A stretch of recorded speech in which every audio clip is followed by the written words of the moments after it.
Olá, tudo bem? E hoje o tema, a verdade bíblica sobre o plano da salvação. Já estou com a minha Bíblia aberta aqui e eu espero que a sua também esteja aberta. E o primeiro texto de hoje está em João 3, verso 16, que diz assim: Porque Deus amou ao mundo de tal maneira que deu seu Filho unigênito, para que todo o que nele crê não pereça, mas tenha a vida eterna. Que texto doce, não é? Que texto maravilhoso. Ele fala do amor de Deus e da salvação. Agora, para você entender melhor esse verso que eu acabei de ler, é importante saber por que a Bíblia fala em plano de salvação. Você sabe que só existe salvação porque existe a perdição. Ou seja, uma pessoa só poderá ser salva se estiver perdida. Então, antes de você entender o plano da salvação, é preciso reconhecer que você é pecador. Veja o que diz a palavra de Deus no livro de Romanos. Eu quero ler com você Romanos, capítulo 3, versículo 23. Olha que texto importantíssimo. Diz assim: porque todos pecaram e carecem da glória de Deus. Olha agora Romanos 5, verso 12. Diz assim: porque assim como por um só homem entrou o pecado no mundo e pelo pecado a morte, assim também a morte passou a todos os homens, porque todos pecaram. Veja que a Bíblia é clara ao dizer que todos nós somos pecadores. E quando a Bíblia fala que todos pecaram, aí nós temos que analisar um outro texto de Romanos 6, 23, que diz assim: o salário do pecado é a morte, mas o dom gratuito de Deus é a vida eterna em Cristo Jesus, nosso Senhor. Mas a primeira parte do verso de Romanos 6, 23 é que o salário do pecado é a morte. Mas que tipo de morte? Qual é a morte que é o salário do pecado? Bem, se você analisar Apocalipse capítulo 21, versículo 8, vai ver que a morte que a Bíblia se refere é a morte eterna. A morte eterna aparece na Bíblia como sendo o salário do pecado. Em outras palavras, como você e eu somos pecadores, nós estávamos condenados à morte eterna, que é o que está em Apocalipse 21, 8, com fogo e enxofre. Agora, eu pergunto, você considera-se um pecador? Você realmente reconhece que você é um pecador, uma pecadora? Eu reconheço, eu sou pecador. E todo ser humano é pecador. Agora veja, qual é o seu salário? Qual é a sua recompensa como pecador? É a morte. E estou falando de morte eterna. Agora vem a pergunta: você quer morrer eternamente? Pergunta para mim se eu quero morrer eternamente. E a resposta é não. A sua também é não. Ninguém quer morrer eternamente. Ninguém quer morrer de maneira nenhuma. Então aí é que vem a intervenção, a ação, a obra, a manifestação de Deus. Então Deus entra em ação para salvar você, para resgatar você da morte eterna. E só havia uma maneira de salvar o ser humano da morte eterna. A única maneira era Deus tornar-se homem e morrer em nosso lugar. Por quê? Porque o pecado nos trouxe uma dívida. E essa dívida era impagável. Nenhuma pessoa poderia pagar essa dívida. A morte de um anjo não pagaria. A morte de todos os anjos também não. A morte de uma outra pessoa também não. Somente havia uma maneira de pagar essa dívida. Só uma maneira de resolver o seu e o meu problema. Só havia um jeito de salvar você e eu da morte eterna. E esse único jeito era através da morte de Cristo Jesus. E é por isso que o profeta Isaías, no capítulo 7 e no versículo 14 do seu livro, ele faz uma profecia. E essa profecia anuncia a primeira vinda de Jesus. É o que diz a Bíblia assim, eu vou ler. Isaías, capítulo 7, versículo 14. Portanto, o Senhor mesmo vos dará um sinal. Eis que a virgem conceberá e dará à luz um filho, e lhe chamará Emanuel. Veja que a profecia 700 anos antes do nascimento de Jesus já avisava. Jesus vai nascer através de uma virgem. E Jesus então deixou o céu e veio aqui. Olha que espetacular. Veio aqui, nasceu e tornou-se um de nós. Deus conosco. E aqui Jesus passou pelo que eu passo e pelo que você passa. Ele sentiu o que a gente sente. Ele viveu o drama da humanidade. E ele pôde vivenciar na prática aquilo que a gente vive e vivencia todos os dias. E ele veio com um propósito, hein? Ele veio para morrer em seu lugar e para salvar você. Por isso que naquele dia ele foi até o Getsêmani. E ali ele foi traído e foi entregue aos homens, aos soldados. Foi ali no Getsêmani que Jesus fez uma oração que chamou a atenção do céu inteiro. Ou seja, todo o céu olhou para Jesus no Getsêmani. O inferno também. Foi no momento em que Jesus, ali no Getsêmani, orou e disse: Pai, se for possível salvar o mundo sem que eu tenha que morrer, salva, Pai. Jesus disse: se for possível, passa de mim esse cálice. Quando Jesus disse isso, o universo inteiro tremeu, porque Jesus poderia retroceder, poderia desistir. Só que Jesus não parou a oração aí. Jesus continuou dizendo: Pai, todavia, não faça a minha vontade, sim a tua. E foi aí que Deus disse: Filho, não tem outro jeito de salvar as pessoas sem que você morra. E Jesus disse: eu estou disposto a ir até a cruz. E Jesus foi até a cruz. Que momento dramático. É uma mistura de amor, sofrimento, lágrimas, sangue. Quantas coisas aconteceram. Jesus foi preso, julgado, condenado. Colocaram uma coroa de espinhos na sua cabeça. Colocaram uma cruz nas costas dele. Jesus começou a andar pela via dolorosa.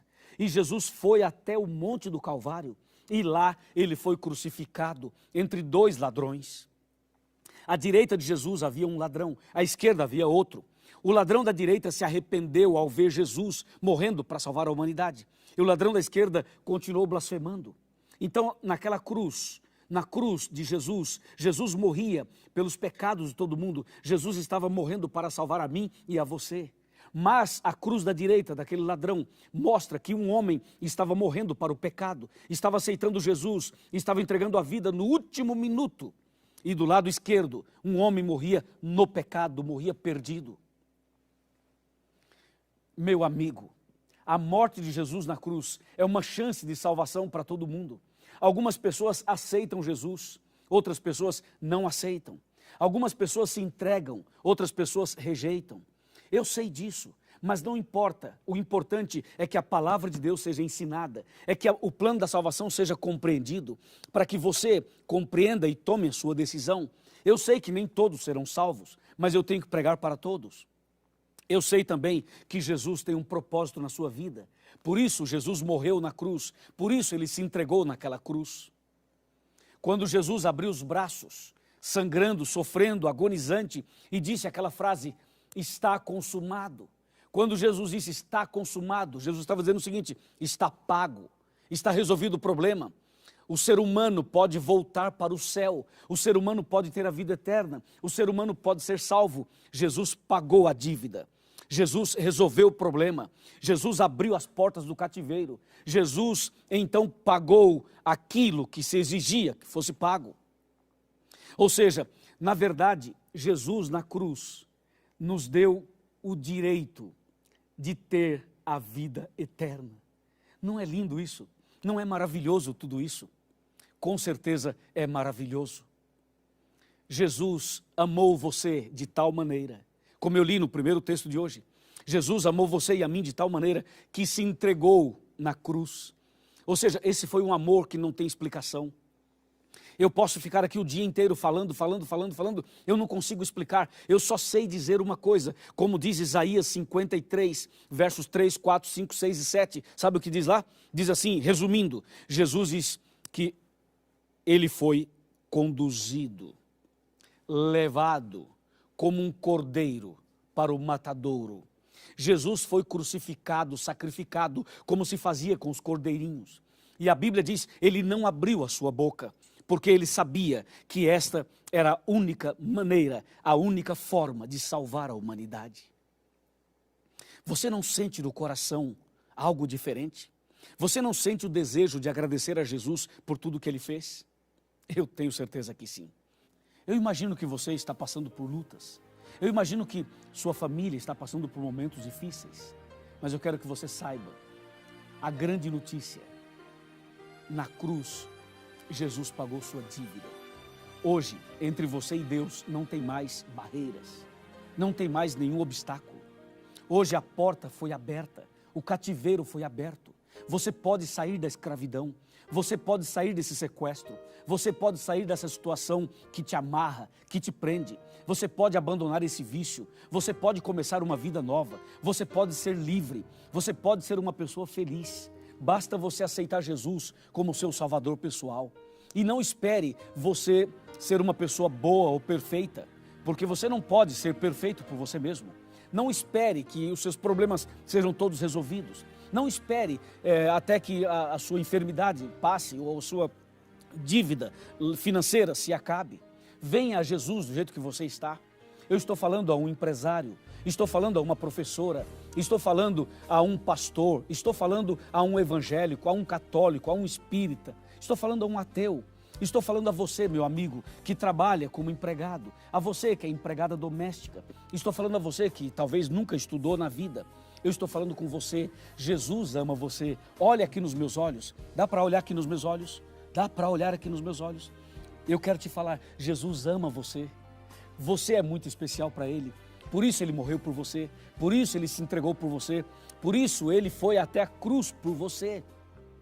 Então, não fique aí com a cabeça baixa, não fique aí desanimado, derrotado, não desista. Por favor, não desista. Talvez eu esteja falando com alguém que já tentou o suicídio, ou alguém que tem esses pensamentos suicidas. Meu amigo e minha amiga, hoje é dia de salvação, hoje é dia de boas novas. Deus amou você de tal maneira que morreu na cruz por você, e depois ressuscitou por você, e agora intercede por você, e em breve voltará para buscar você. Eu aceitei Jesus na minha vida. Eu entreguei minha vida a Jesus. Você também deseja aceitar Jesus hoje? Deseja aceitar Jesus como seu salvador pessoal? Você quer entregar a sua vida completamente a Ele? Venha do jeito que você está.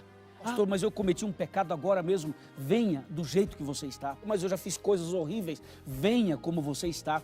Jesus ama você. Jesus está disposto a abraçar você, a trocar suas vestes, a te dar uma nova chance. Jesus pode escrever sua história de novo. Ele pode dar a você uma nova chance. É hoje, é agora. Talvez a sua festa não tinha alegria. Talvez o seu combustível estava acabando. Talvez o seu rio estava secando. Mas hoje é dia de boas novas. Hoje é dia de recomeçar. Hoje é dia de paz, de esperança. Hoje é dia de salvação. Hoje a salvação entrou na sua casa, aleluia, diga glórias a Deus, porque a salvação chegou à sua casa. Louvado seja Deus, parabéns, aceite Jesus e ande com Ele. Eu quero fazer uma oração por você agora. Feche os seus olhos, vamos orar e agradecer a Jesus. Ó Pai maravilhoso, louvado seja o Teu nome. Obrigado, Senhor, por essa salvação tão incrível. Obrigado porque Jesus morreu por nós. Nós aceitamos Jesus como Salvador pessoal e nós queremos agora dar nossa vida totalmente para o Senhor. Abençoa essa pessoa que ora comigo. Abençoa essa família inteira. Derrama a Tua graça sobre essa pessoa e que quando Jesus voltar, ela, ele e todos nós sejamos salvos. Em nome do nosso querido e maravilhoso Cristo Jesus. Amém.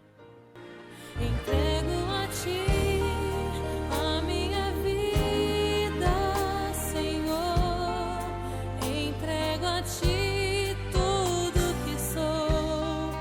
Como viver sem Teu amor? Sei que